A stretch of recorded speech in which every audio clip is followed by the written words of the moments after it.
Barakata Yahweh, Barakata Yahushai, Ba'ashem Rakakwadash, Barakathom.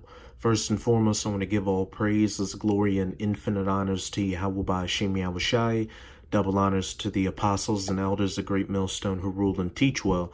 And peace and salutations to you Akim out there pushing this word in truth and sincerity to the four corners of the globe. May you brothers endure until the end. This is the Brother Raya with another video.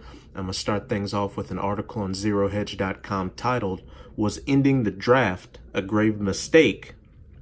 And to anybody out there that thinks that, you won't have to worry for too much longer, because when World War III pops off, the draft is going to be reinstated.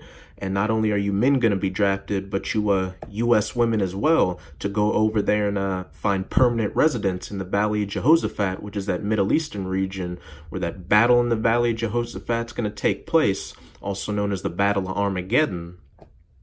Let's get into this article. I spent last week at Angelo State University in remote central Texas as a panelist for the annual All-Volunteer Force, or AVF, forum.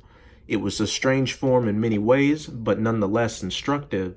I was the youngest and most progressive member, as well as the lowest ranking veteran among a group of leaders and speakers that included 2 retired generals, the Chief of Staff to former Secretary of State Colin Powell, a few former colonels, and several academics. Despite having remarkably diverse life experiences and political opinions, all concluded that America's all-volunteer military was not equitable, efficient, or sustainable.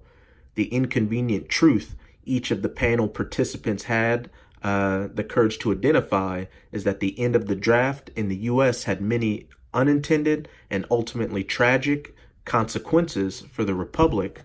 Now I'm going to jump down to the last little section of this article. An unpopular proposal. At the recent forum, Laish proposed an alternative to the current volunteer system. To ensure fairness, efficiency, and sustainability, the U.S. could create a lottery system with no college or other elite deferments that gives draftees 3 options: serve 2 years on active duty right after school, serve 6 years in the reserves, or go straight to college and enroll in the ROTC program. Additionally, this lottery would apply to both men and women and would require only 1 combat deployment from each reservist, though when things pop off, that 1 combat deployment required is going to be your first and only combat deployment.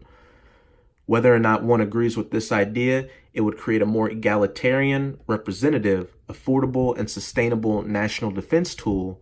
Furthermore, with the children of bankers, doctors, lawyers, and members of Congress subject to service, the government might think twice before embarking on the next foolish, unwinnable military venture. And while a lot of you middle class and upper middle class U.S. citizens are going to get drafted, don't think for a second those major elites are going to get drafted. They're going to find a way to get past it. And also, a lot of those elites have to survive so they can be the first fruits of slavery in the kingdom. But I digress. Few Americans, however, are likely to be comfortable delegating the power of conscription to a federal government they inherently distrust. Still paradoxically, the move toward a no deferment, equitable lottery draft might result in a nation less prone to militarism and adventurism than the optional AVF has. Parents whose children are subject to military service, as well as young adults themselves, might prove to be canny students of foreign policy who would actively oppose the next American war. Imagine that. An engaged citizenry that holds its legislators accountable and subsequently hits the streets to oppose unnecessary and unethical war. Ironic as it may seem, more military service may actually be the only workable formula for less war. Too bad returning to a citizen's military is as unpopular as it is unlikely.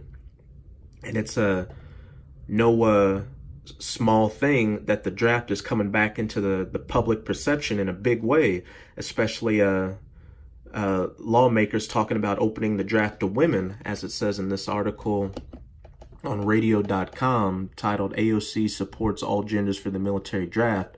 I'm not too concerned with AOC in this article, but she pretty much says that she thinks all genders should be allowed to be drafted, which the Most High is for as well. The only thing the Most High is for in equality is a judgment to all you wicked people out there. But I'm going to jump to the meat right here. U.S. District Court Judge Gray H. Miller ruled in February that a male-only draft was unconstitutional and that women can be drafted. Because women are no longer barred from combat roles, Miller reasoned in his decision that previous gender-based discrimination was no longer a defense for keeping them ineligible for the draft. Because as I said at the beginning of the video, the draft is going to return for this upcoming World War III, that battle in the Valley of Jehoshaphat, that battle of Armageddon. And it says so throughout the scriptures. The Northern Army, or the entire U.S. military, is going to be removed, and the majority of it's going to go to the Middle East, and the Middle East is going to be their final resting place. But I'm going to start things off with 2 Esdras chapter 16, verse 33 to 34. The virgins shall mourn, having no bridegrooms. The women shall mourn, having no husbands. Their daughters shall mourn, having no helpers. In the wars, that battle of Armageddon in the Valley of Jehoshaphat, World War III, shall their bridegrooms be destroyed, because they're drafted to go over there, and their husbands shall perish of famine. So a draft taking place is scriptural, but a lot of these virgins and women won't have to mourn too much for their husbands, because a lot of you will be drafted right along with your bridegrooms to go over there. Y'all will have your honeymoon in a foxhole. But this is Joel chapter 2 and 20. But I will remove far off from you the northern army, which is speaking of the United States military, and will drive him into a barren and desolate, him into a land barren and desolate, the Middle East, which is known as being a desert, with his face towards the East Sea. And I've got a map right here. The East Sea is speaking of the Persian Gulf, and what just happens to be right next to it, Iran, which is there's been a lot of saber rattling for war with Iran, which will happen. And to the northeast, we've got the Tigris and Euphrates. You see, it's all in the Middle East, which is a barren and desolate land. And his hinder part toward the utmost sea, speaking of the Red Sea. And his stink shall come up, and his ill savor shall come up, because he had done great things. Because when that northern army is removed to the Middle East for that battle in the Valley of Jehoshaphat, again, that's going to be the final resting place for you U.S. military personnel. This is Joel chapter 3. I'm going to start at verse 1 to show why that northern army is going to be removed to that land barren and desolate, to the Middle East, to that valley in Jehoshaphat.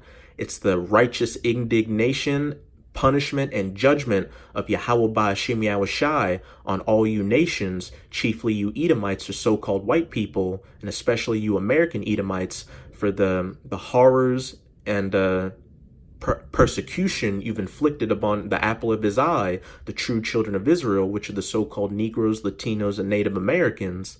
This is Joel 3 and 1.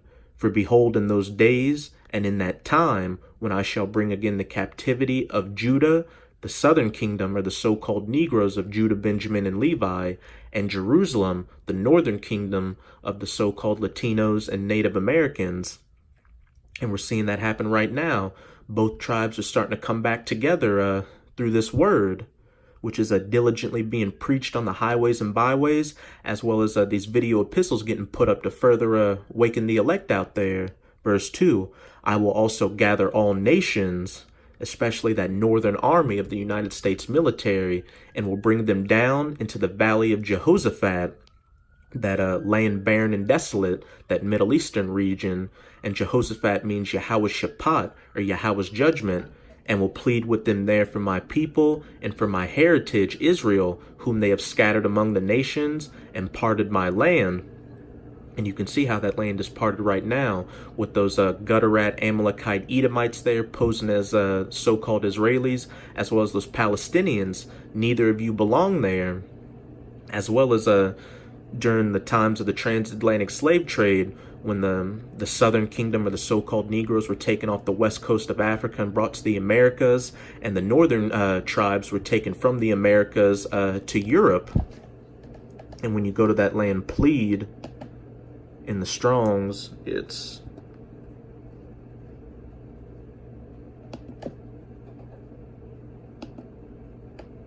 Strong's H8199, Shaphat. Shaphat. To judge, govern, vindicate, punish, to decide controversy of God, man, to execute judgment, vindicating, condemning, and punishing. So when it says pleading, the Most High isn't coming to you heathens with a bouquet of roses to ask for you to let his people go. It's going to be a harsh punishment for, again, the persecutions you've committed against the children of Israel, such as scattering them among the nations and parting their land. Now I'm going to jump down to verse 9. Proclaim ye this among the Gentiles, which the men of the Lord are doing out there on the highways and byways, as well as putting up video epistles such as this. Prepare war. Tell you U.S. citizens, you bridegrooms, and you women that you're going to be drafted and be a part of that northern army that's going to be brought into that land barren and desolate for this battle in the valley of Jehoshaphat. Wake up the mighty men. Let all the men of war draw near. Let them come up. Beat your plowshares into swords and your pruning hooks into spears. Let the weak say, I am strong. All these nations are putting a lot of their money into military funding because they know a big war is on the horizon.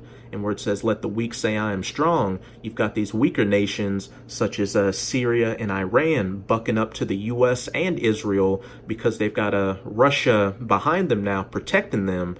And Russia's going to play a big part as well in this battle of the Valley of Jehoshaphat. They're known biblically as Gog, which is going to be a defense under these smaller nations. As it says in Ezekiel chapter 38, verse 11, assemble yourselves and come, all ye heathen, that have parted my land and scattered my people among the nations, and gather yourselves together round about. Thither cause thy mighty ones to come down, O Yahweh. And those mighty ones are speaking of the death angels of Yahweh Ba'ashim Yahushai, waiting in the Middle East to get the go-ahead to release all this destruction, which is gonna come after the mark of the beast is mandatorily implemented. And the mark of the beast is that microchip implant, which we can see is getting closer and closer to being mandatorily implemented with each passing day. Verse 12, let the heathen be wakened and come up to the valley of Jehoshaphat, Yahweh's Shaphat, or Yahweh's judgment, for there will I sit to judge, punish all the heathen round about. Put ye in the sickle, for the harvest is ripe. Come, get you down, for the press is full. The fats overflow, for their wickedness is great. Multitudes, multitudes in the valley of decision, for the day of Yahweh is near in the valley of decision. And if you've been keeping your eyes in the news, you can see tensions just keep heating up in that Middle Eastern region. Our salvation is nearer than what we originally expected. Now I'm going to close it out with Isaiah 34, verse 1 through 4. Come near, ye nations, to hear, and hearken, ye people. Let the earth hear, and all that is therein, the world, and all things that come forth of it. For the indignation of Yahweh is upon all nations, and his fury upon all their armies, especially that northern army. He hath utterly destroyed them. He had delivered them to the slaughter in the valley of decision, the valley of Jehoshaphat, for that battle of Armageddon.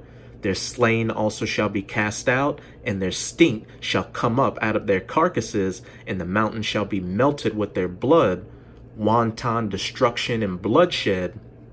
Again, if you're a U.S. soldier that finds yourself over in the Middle East during World War III, you better start coming to terms with that being your final resting place. And all the host of heaven shall be dissolved, and the heavens shall be rolled together as a scroll. This is speaking of that mushroom cloud from nuclear missiles. And all their hosts shall fall down as the leaf falleth off from the vine, and as a falling fig tree, and as a falling fig from the fig tree. Because not only is Yahushai going to return after that mark of the beast is mandatorily implemented to save his elect. But there's going to be a chariot over there in the Middle East, and Yahushua is going to meet you heathen nations as an angelic force.